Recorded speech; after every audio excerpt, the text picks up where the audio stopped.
Welcome back to What Would You Ask podcast. My next guest, another guy that dared going into the kitchen with that guy Ramsey. I mean, and this guy's done it multiple times. He's been in there season 6, season 18. He was in there in season 10 to go just kick butt against some newbies. This guy is, everything I read, is one of the best chefs in the history of Hell's Kitchen. And I shouldn't say that. I should say one of the best participants, one of the best chefs, because of his leadership, his cooking, all of that stuff. I just want to say that because I want you guys to know I'm going out and getting these people for you. It's not easy. Kevin took like a month to get in here. He's so busy, got better shit to do than talk to me.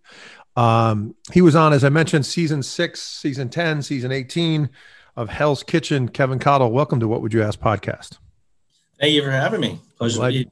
Yeah, I'm glad you're here. I want to start off, we're going to go through the whole journey with how you even participated in Hell's Kitchen, your thoughts on Ramsey, what it was like to just be under that type of pressure. But I want to start off in some of the background, my crack staff of Discovery folks, two little local kids from local college around here. They pulled up a bunch of stuff on you, and I watched the TEDx speech you made in Hartford. Really good. Well, I mean, it's 15 minutes long, and it was something like that. And it was talked about pressure, and you basically talked about Ramsey and some of the things you learned from that, from that, and you're really good examples of how you have to deal with that and keep your head on when you got 5 million things going on. Tell everybody a little bit about what you were talking about. I didn't prep you for that. I kind of snuck that on you, but tell us a little bit about that. Yeah, that's right. That talk was basically about hospitality in general and the strive to be the best and the amount of pressure it actually takes to be the best. Unfortunately, we lost some of the greatest minds and chefs that this world has ever seen because unfortunately they succumbed to pressure and they're no longer with us. Right. So that was my basis and platform, was trying to get people to really understand what it's like in the back of the house, front of the house, and all around, and the pressures we have to deal with. And like you said, there's a million different things going on. And how do you compartmentalize everything, and how do you execute everything? So that was basically what the premise was about. And it was also taking jabs at those Yelpers, those phony, food critics, if you will, and trying to put some shadow on them. I love how you did that. You were like, listen, the next time you go and see where your silverware is lined up and how perfectly it's lined up, just take a thought before you start to run into, Yelp or whatever, and do your review on all the people from the beginning. The chef takes is responsible for every aspect. It was really well done. You did a good job on that. Thank you. Let me flip to the other side of stuff that I saw, which was you and Van on a fishing trip and I kind of skimmed through it, and I was looking at my computer and I was watching it, and I had the screen up, and all of a sudden I turned, and because I heard it and I said, oh, I got to watch this again. I was just about to hit rewind because I remember the part, and you both pull this massive fish. It's like, oh, I got to see this. I want it. These guys went fishing. I don't know. It begins with an N or something. Noodling. Yeah. Noodling. And they're sticking their hands, and the guy's showing him. He's like, yeah, go. He goes up to like your shoulder, and then they're pulling out. Folks, let me tell you something. Go to YouTube and find it, because they're not pulling out. When I say a big fish, I don't mean a big blue or bass or so. You know what I mean? These are massive. Like, they look like dolphins. It's just like, and then they're fighting them, and it's like, oh, tell us a little bit about that idea. So, yeah, they're 50-pound catfish at least that you're ripping out with your bare hands as they bite you.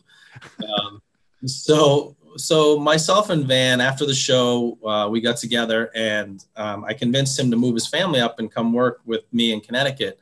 And while we were up here, we were doing a bunch of TV, local stuff. We did live cooking on Fox here for a couple of years. Cool. And we just met some people, and they introduced us to a production company, and they're like, hey, you two have great chemistry.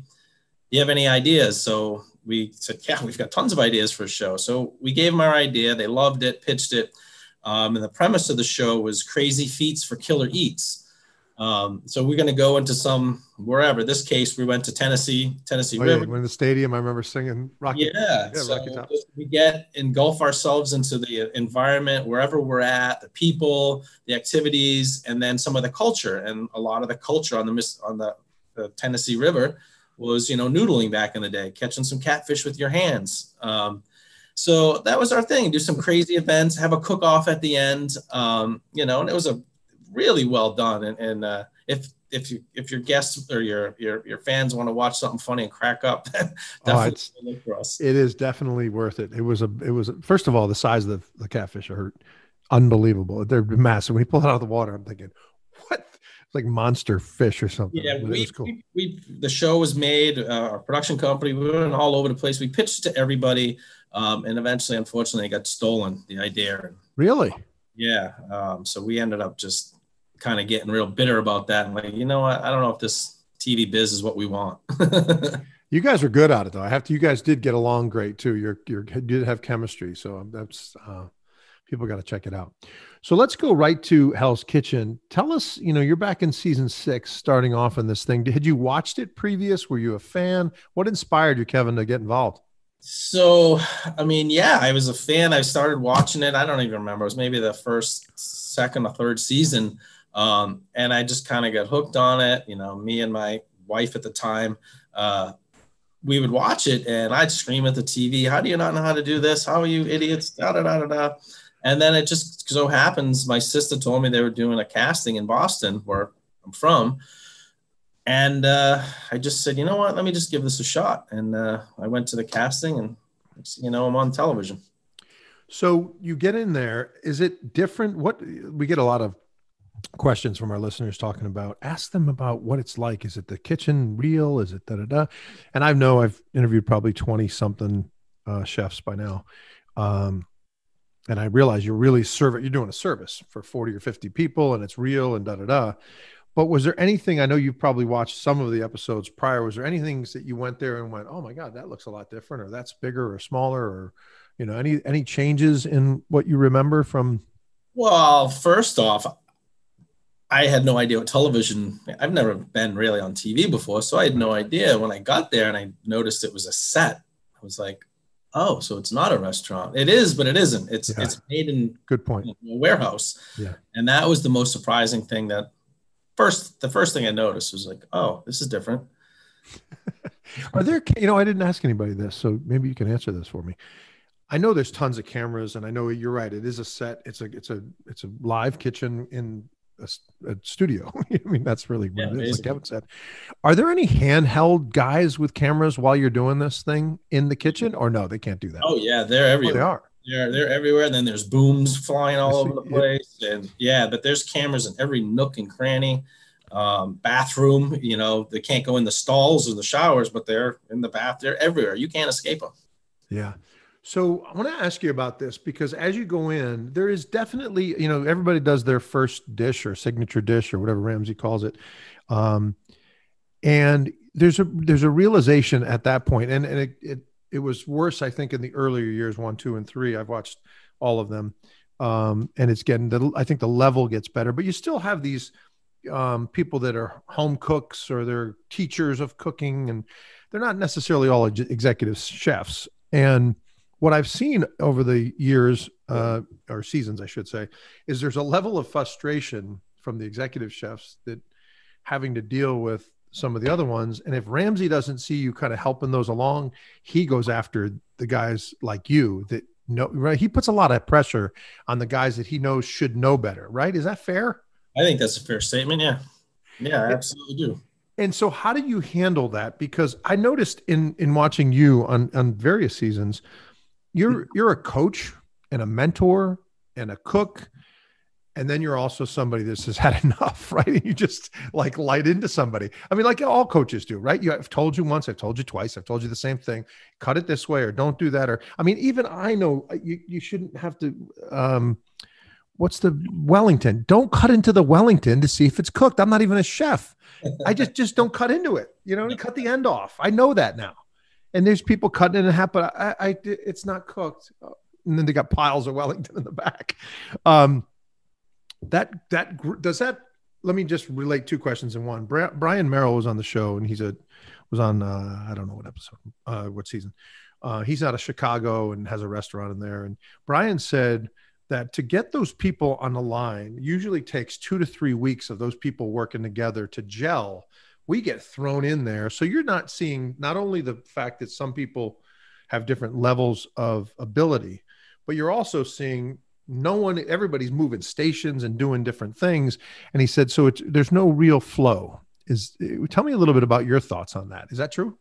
Yeah, he's absolutely right. I mean, you're basically thrown in to a kitchen that's, high pressure, high stress, that they cultivate the stress on purpose.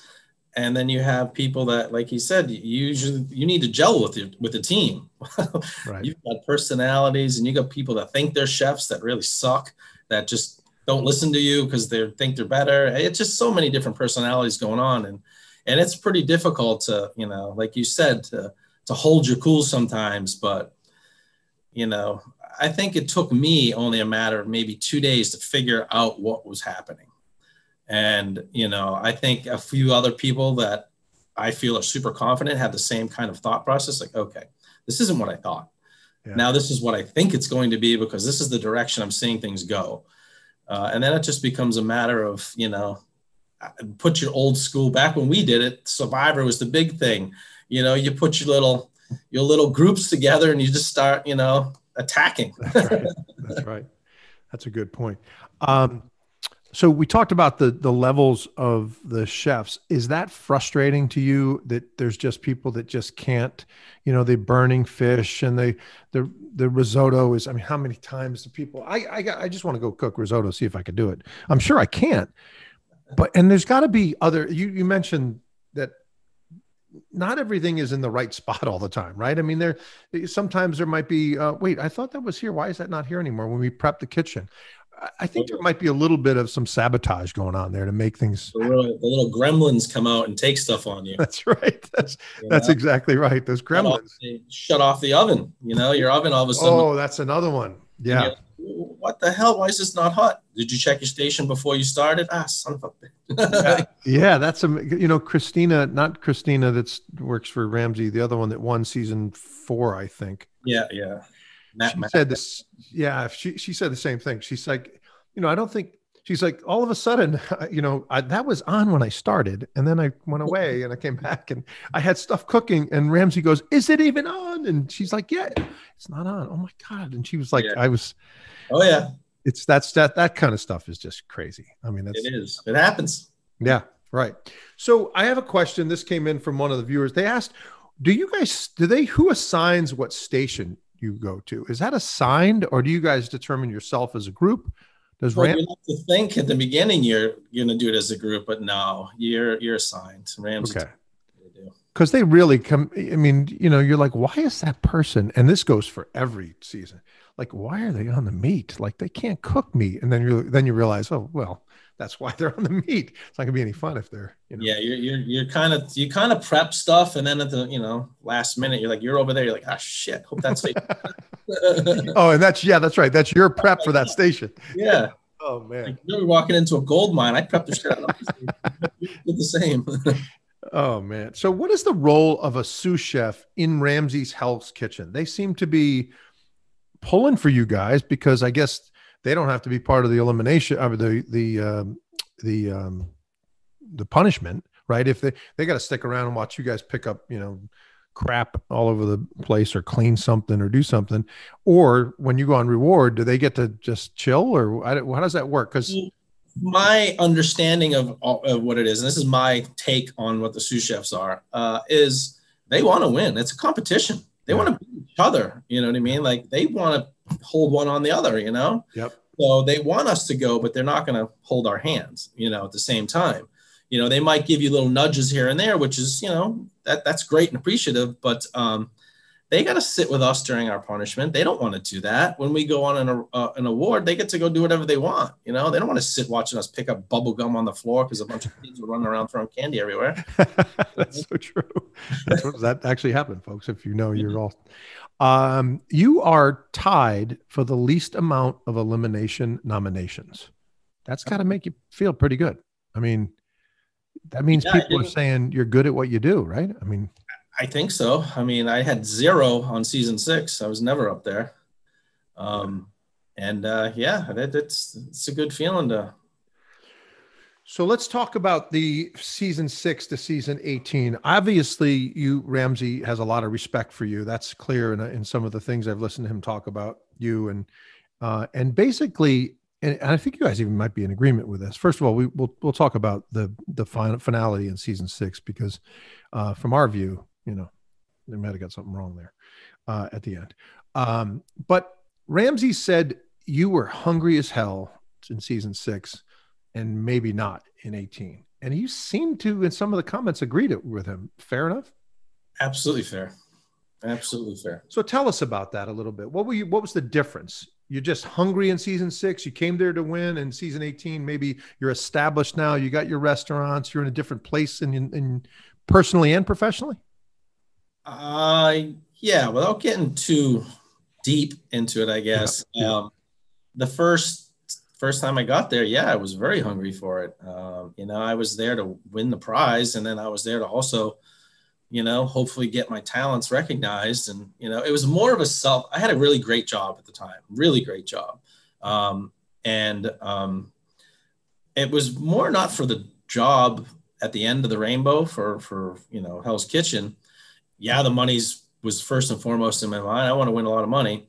But it was more of proving to myself, So I went in hungry, and I was still, it was 10, 11 years ago, however long it goes. So I was still, I was an executive chef. Had been for a while at that point. And so I was. Where were you, at Powder Ridge or Mount Southern? Where were you? On one of the ski? No. So I was at the Country Club of Farmington. Oh, is that Avon? Oh, yeah. Okay. Gotcha. So I did that. I was there at the time. And, it was just, they've been there for a handful of years, and I just wanted to do this, so I did it. But I went in there like I've always had a I'm better than you kind of attitude when it comes to I'm going to win. I'm better, Yeah. I came in with that, and then after doing that, going through what I went through and the disagreeing with the outcome and the highs and lows of it, it was like, all right, this was just crazy. It was a crazy experience. Great, but crazy. Season 10, whole different thing. We went in there, had fun, kicked some butt, and left. Season 18 was more like kind of told a different role was going to happen. A whole different show was going to happen. And then when we got there and it was the same old, and now it wasn't even us versus other contestants, it was us versus rookies, my balloon just popped. I was like, you know what? I don't even want to be here. And that's pretty much where I was just like, it wasn't that I had achieved enough. I already had a ski resort, a zip line park, restaurants, event space. That was very, very great and grateful for what I had in life and still do have. But I went there to fight against other all-stars, and it didn't happen that way. So that was very disappointing. Yeah, I think that would be, do you think your phone will ring again? I mean, you're part of this. You're a big part. You're one of the named people. And Hell's Kitchen is still killing it. I mean, they're starting up in Vegas, I think, in the next. Yeah, they got their places in Vegas. They got a few more seasons coming on. Yeah. I know you can't say anything, but would you like to if you were ever asked? I would talk to them. How about that? That's good enough, because I mean, we can have a list of top, I don't know how many takes, 16, 8 and 8 maybe, but I would love to see an all-star, men versus women even, or even intertwined. I don't care. Just there's so many good chefs and personalities too. That's the whole key, is having a personality and being able to cook. It was really cool to see. So tell us a little bit about Ramsey. You guys have had a relationship where, he's patting you on the back, and then the other time he's a half an inch from your face, grilling you. I mean, I think like you said, kind of in the last question, it was two different relationships, if you will, season 6 versus where I was in the end. I'd like to think that he had, a little bit of respect for me, but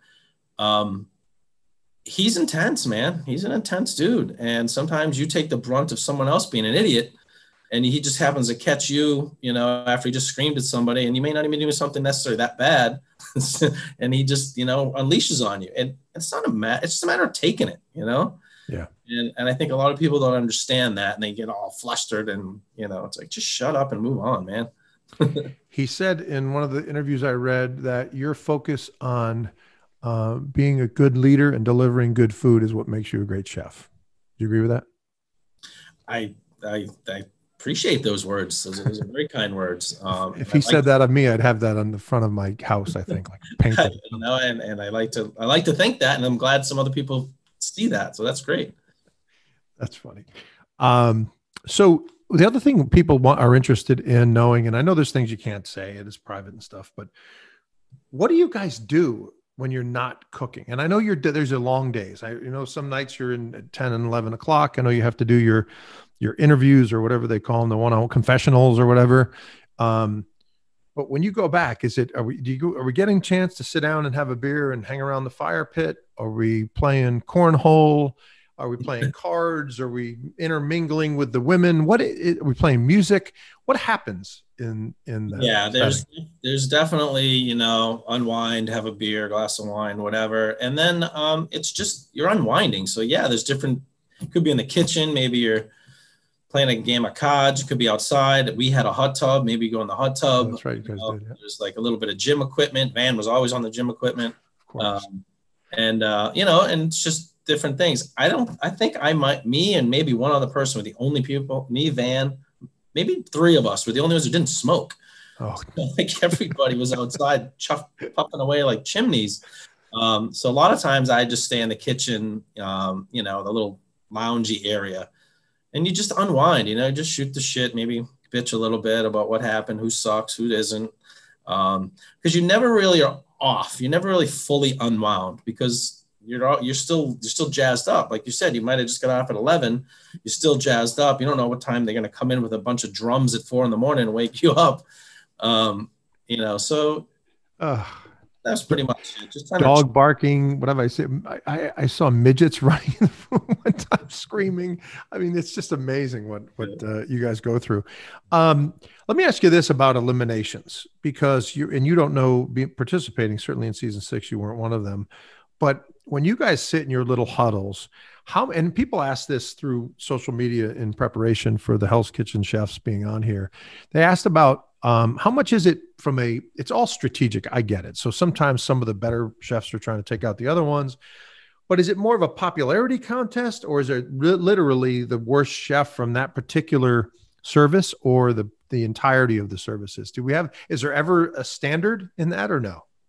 Again, I'm only speaking for season 6 and how I interpret what we were doing. And I think that there's 2 yeses to 2 questions there. It's who was the worst that night, whose food kept coming back, who got the most screams, if you will. Yeah. And then from there, as the season or the weeks or whatever it is, days go by, yeah, it becomes you've been nominated twice so far, and you just got, you didn't do so well tonight. So you might not have done as bad as somebody else, but we're going to put you up there because you're consistently shitty, So there's a lot of that, and then you argue and then it does become a vote.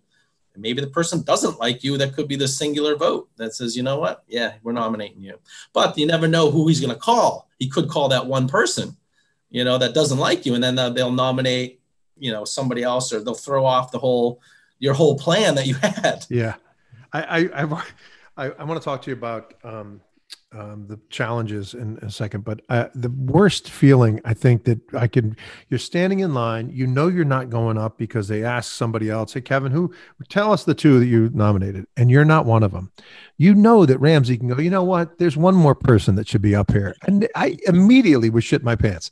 I mean, immediately. It's like, oh, what the hell? He's not calling. I mean, and it doesn't always go out, but you're on his shit list when that's happening. You're so right with that. Yeah. Talk a little bit about the challenges. Did you have a couple favorites? I love the taste test thing. And I also love the one where Ramsey makes a dish and you guys have to recreate that dish. I mean, you guys show unbelievable skill just going, there's a sweetness in that sauce and I don't know where it's coming from. And then you name something that I don't even know. I've never heard of before, like, a guam or avocado. I don't even know. It's amazing. But we had the one where we had to recreate a dish. Actually, I can't remember exactly who was on my team, but we did really well. We got a whole bunch of them, but my favorite challenge, I don't know if I had a favorite particular challenge. I mean, some of them were just so easy, and I couldn't believe how some people weren't doing so well. Like the shrimp challenge. I think I got the most peeled in shrimp. Yeah, you did. And then some people got like, just a couple of them. I'm like, you're an executive chef. How the hell do you not know how to do that? Like some of those things. But my favorite reward all time was we got to fly those fighter jet planes over the Catalina Islands, basically playing laser tag in a jet when the pilot next to you goes, it's yours. And you actually hold it. And you're like, holy shit, I am actually driving this thing, and then how did that even happen? Like I was watching that going, how are you even like, I don't even get that. Like you're going, oh, I am in control. Like, why are they letting him in control of the fighter? Well, they have obviously the joystick and everything else, but you literally have the joystick and they can shut it off at any second. You know what I mean? But you are in the air, right? You're not in a silo or so. You are up in the air. Hundreds of miles an hour and you're zipping around. And so they're kind of holding like I was going against Dave, then Dave went against me, so it was kind of cool. Like you go through, oh, shoot, boom. All right, I got you. It felt like Top Gun, you know what I mean? That's another thing. The hot deck. Oh yeah, that was so good. And by the way, speaking of Dave and injuries, you both got injured you broke your ankle. Yep. He broke his wrist or hand or something. Yeah, he broke his wrist, fractured his wrist, and I broke my ankle. And then you guys still thrive, which imagine being one of the other chefs on Kevin and Dave are like, really injured, truly injured, and they're still here.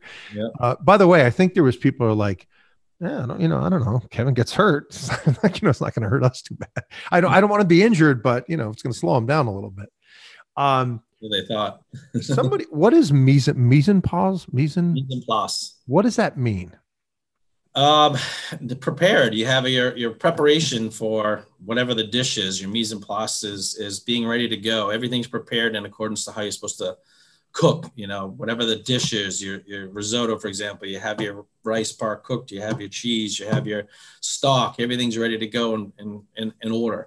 Yeah, I didn't ask that to quiz you. I know you know it, but I'm reading about Ramsey a little bit, and they talked about him, and that's one of the things that he does well, as well as his standards are very, very high. Is that what you see that in him as well?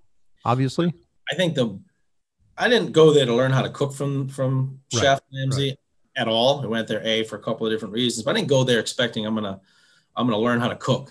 Did I get some cooking tips? Absolutely. But I went there and it quickly became apparent his level of standards is something that I continue. And actually probably the one main thing I took from the whole thing was, standards. I had this son of a bitch in my head sometimes when I'm trying to maybe go a little, not shortcut, but maybe not go fully, and just trying to get something out. And it's like son of a guns in my head telling me standards, Kevin, standards. And is it true in a real restaurant? And again, I'm asking this, Kevin, because of course I know the viewers and listeners don't know. I have no idea either. If you go to a restaurant, and I'm talking about, I'm in Brooklyn right now, and I go into the city all the time and have really nice restaurants. Not all the time, and especially now. Are they only working on my order? Is that possible in a restaurant? I mean, to flip a table and move? Isn't that what you guys do in Hell's Kitchen? Like you're not moving on to the next order table unless that one's complete, or is that not true? But you're already prepared, so you have things par cooked is a way to say it.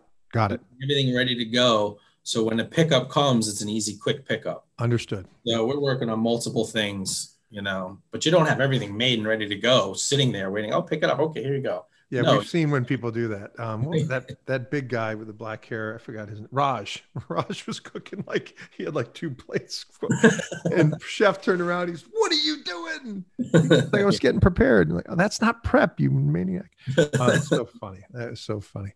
So tell us a little bit about what Kevin's up to today. And since you've been on all the shows, you've evolved as a chef. You've obviously were an executive chef going into even season 6, but tell us what's new in your world. Well, I mean, I can not fully, but I can directly accredit my time on season 6 as to I have several things going on, but I'm owner of a small ski resort, Potter Ridge Mountain Park and Resort. I've got my restaurant, tavern there. Mm-hmm. We have an event facility, an event space there. And pretty much they were a big fan of me on the show. And that was kind of an easy shoe-in for me to become the chef partner and build my own signature kind of restaurant. That's so cool. And not only now do I do that and help, run that, I'm more pulled back as an owner and a consultant. Kind of, I have my chef there, and I have everybody that does what they're supposed to do. I got a banquet chef and all that. And I now also run the America's largest domestic cruise line. I run all their food and beverage for American Cruise Lines. Oh, that's great. We're not doing anything now, but we have 13 ships right now, and we do, anywhere from 8,000 meals a day. Unbelievable. So life has been pretty good. I've been pretty blessed. And a lot of it I can credit for my business ownership directly to Ramsey, his standards, and my crazy cooking abilities on television. And folks, let me tell you, Powder Ridge is a place. I'm not much of a skier, although I played hockey that's probably why I don't ski, because that's all I did in the winters, play hockey. But Powder Ridge is a real legit ski resort. It's legit. So if you're ever in Connecticut, haven't been there in 25 years, but check it out, because if Kevin's there cooking, you want to check it out too, right? Kev, thanks for your time. We appreciate it. I know how valuable it is because it's been so tough to get here. I'm glad you came on, take us through the journey. Really appreciate it. I appreciate having you. All right. Have a good day. Have a great rest of your week. We'll do it. We'll be back with more What Would You Ask podcast in a second.